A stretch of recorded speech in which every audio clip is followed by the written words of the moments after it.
اللہ تعالیٰ نے قرآن مجید میں ارشاد فرمایا کہ الْأَخِلَّاءُ يَوْمَئِذٍ بَعْضُهُمْ لِبَعْضٍ عَدُوٌّ إِلَّا الْمُتَّقِينَ۔ فرمایا بڑے گہرے دوست بھی قیامت والے دن دشمن بن جائیں گے سوائے ان کے جو پرہیزگار ہوں گے۔ پرہیزگار لوگوں کی دوستیاں قیامت والے دن بھی قائم رہیں گی، باقی جو گہرے ترین دوست ہوں گے وہ قیامت والے دن دشمن بن جائیں گے۔ الا المتقین، سوائے پرہیزگاروں کے۔ دنیا میں آپ کو کوئی شخص ایسا نہیں ملے گا جس کا کوئی دوست نہ ہو، اور وہ لوگ بھی بڑی کثرت سے ملیں گے جو دوستوں کا شکوہ بہت کرتے ہیں۔ دوستیاں لگانا، دوست بنانا، تعلقات استوار کرنا یہ منع نہیں، شرط یہ ہے کہ دوستی اللہ تعالیٰ کی رضا کے لیے لگائی جائے۔ ہمارے ہاں جتنی تیزی کے ساتھ دوستیاں لگتی ہیں اس سے زیادہ تیزی کے ساتھ دوستیاں ٹوٹ جاتی ہیں۔ اس کی سب سے بنیادی اور اہم وجہ یہ ہوتی ہے کہ ہمارے ہاں دوستیوں کا جو معیار ہوتا ہے وہ دنیاوی لالچ ہوتا ہے۔ ہم اپنے مخصوص مفادات کی خاطر دوستی لگاتے ہیں، اور جب تک ہمارا وہ مفاد پورا ہوتا ہے تب تک تو ہم اس دوستی کو قائم رکھتے ہیں، اور جہاں ہم محسوس کرتے ہیں کہ اب یہ مفاد پورا نہیں ہو رہا وہاں ہم شکوہ، شکایتیں، اعتراضات شروع کر دیتے ہیں، اور اس کا نتیجہ یہ نکلتا ہے کہ بڑی محبت سے شروع ہونے والی دوستی بھی بڑی تیزی سے ٹوٹ جاتی۔ تو میرے بھائیوں یاد رکھیے گا کہ دوستی اور تعلق قائم رکھنے کے لیے سب سے اہم اور سب سے بنیادی ضرورت یہ ہے کہ دوستی محض اللہ کی رضا کے لیے لگائی جائے۔ اللہ کے پیارے حبیب صلی اللہ تعالی علیہ وسلم بیان فرماتے ہیں، حضور فرماتے ہیں قیامت والے دن اللہ کی بارگاہ سے یہ اعلان ہوگا کہ کہاں ہیں وہ لوگ جو میری رضا کے لیے آپس میں محبت کیا کرتے تھے۔ رب فرمائے گا جب آج میرے عرش کے سائے کے علاوہ کوئی سایہ نہیں ہے تو میں انہیں اپنے عرش کا سایہ عطا کروں گا، کیونکہ وہ میری رضا کے لیے آپس میں دوستی کرتے، میری رضا کے لیے انہوں نے آپس میں محبت کی۔ تو دوستی کا سب سے پہلے تو یہ سٹیٹس بنائیں کہ اس کے اندر محض اللہ کی مرضی، اللہ کی رضا کے لیے ایک دوسرے سے پیار، منفعت نہ ہو اس کے اندر، کوئی بھی دنیاوی لالچ کوئی بھی نہ ہو، ہرس نہ ہو، ہوس نہ ہو، طمع نہ ہو، ذاتی مفادات نہ ہو۔ جب ان سے بالاتر ہو کر لوگ دوستیاں لگاتے ہیں تو وہ دوستیاں قائم رہتی ہیں۔ اللہ کے پیارے محبوب صلی اللہ تعالی علیہ وسلم نے فرمایا قیامت والے دن کچھ لوگ ایسے ہوں گے جن پر انبیاء اور اولیاء رشک کریں گے، ان کے چہرے 14ویں رات کی طرح چمک رہے ہوں گے، انہیں نور کے ممبروں پہ بٹھایا جائے گا۔ یا رسول اللہ اتنی فضیلت ان لوگوں کو حاصل ہے، یہ کون لوگ ہیں؟ تو حضور فرماتے ہیں یہ وہ لوگ تھے جو جس سے بھی دوستی لگاتے تھے، پیار کرتے تھے، محض اللہ کی رضا کے لیے کرتے۔ تو اللہ تعالیٰ صبح قیامت انہیں اعزازات سے نوازے گا، شرف سے نوازے گا، فضیلت سے نوازے گا۔ دوسری بات یہ ہے کہ دوستی کب قائم رہتی ہے؟ دوستی تب قائم رہتی ہے جب ہم دوستوں سے زیادہ امیدیں نہ لگائیں، انسانوں کو انسان ہی سمجھیں، ان سے بہت لمبی اور وسیع امیدیں لگا لینا اور بڑے وسیع مطالبات کرنا اور بڑی لمبی چوڑے تقاضے دوستوں سے کرنا۔ میں اکثر دوستوں کی خدمت میں یہ گزارش کیا کرتا ہوں کہ اپنے دوستوں سے کوئی مطالبہ کر کے انہیں آزمائش میں نہ ڈالو۔ تم نے اپنے ہی دوست کو لا کر پل صراط پہ کھڑا کر دیا ہے، بیچارہ اس طرف جائے کہ اس طرف جائے۔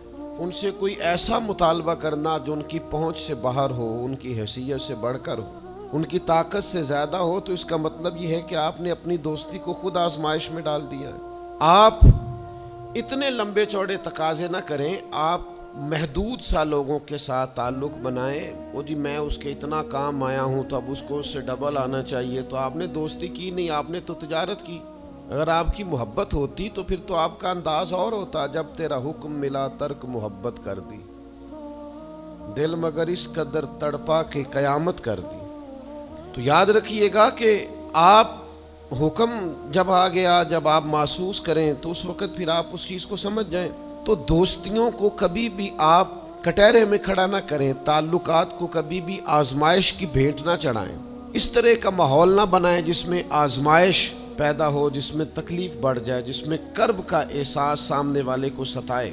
کوشش کریں گنجائش رہے ماحول کے اندر، آسانی رہے، وسعت رہے۔ تیسری بات یہ ہے کہ اگر آپ محسوس کرتے ہیں کہ دوستی کو چلانا ہے تو پھر صرف اسی چیز کو نہ یاد رکھیں جو چیز آپ کو آج میسر آ رہی ہے اور آج آپ کو انکار ہو رہا ہے۔ اس سے پہلے جو دوستوں نے بڑی وفائیں کی ہیں وہ بھی تو یاد رکھے نا۔ ہمارا یہ ماحول ہوتا ہے کسی بندے نے 99 دفعہ نیکی کی ہے، ایک دفعہ انکار کیا ہے، تو ہمیں ایک دفعہ کا انکار تو یاد رہتا ہے لیکن 99 نیکیاں یاد نہیں رہتی۔ یہ بہت بڑی زیادتی ہے۔ آپ کو اگر اتنی لمبی چوڑی اس کی نیکیاں فراموش کرنے میں 1 منٹ نہیں لگا تو پھر آپ نے دوستی کس مقصد کے لیے لگائی تھی؟ آپ اس کو سمجھیں، اس کو آپ محسوس کریں۔ تو میں نے یہ دیکھا ہے زندگی میں کہ لوگ چاہتے ہیں کہ روز ان کا مطالبہ پورا کیا جائے، روز ان کا مطالبہ پورا۔ ہمارے ایک دوست تھے، بزرگ تھے، تو وہ سلسلہ طریقت کو چلاتے تھے، خانقاہ نظام کو، نظم کو لے کے چلنا مشکل ہوتا ہے۔ تو ان کے ایک مرید نے شکوہ کیا، اس نے کہا کہ حضرت پہلے آپ بڑا وقت دیتے تھے، اب آپ ٹائم نہیں دیتے۔ تو فرمانے لگے پہلے میرے بچے 1-2 تھے، اب درجنوں میں ہو گئے، اب وقت بٹ کے ملے گا نا۔ والد پہلے ایک پر توجہ دیتا ہے، بچے 4 ہو جائیں تو ٹائم تقسیم، بات کی سمجھ آ رہی ہے؟ تو وقت تقسیم ہو کے ملے گا نا جب بچے بڑھ جاتے ہیں۔ اور فرمانے لگے ابھی تو میرے سمجھ لو 10-15 بچے ہیں، تو جب پوتے نواسے نواسیاں ہو گئے تو یہ اور زیادہ بٹ جائے گا، پھر اس میں اور زیادہ تقسیم کار ہو جائے گی۔ تو پھر اس طرح کر کے ماحول میں تقسیم ہو جاتی، اور یہ ہوتا ہے،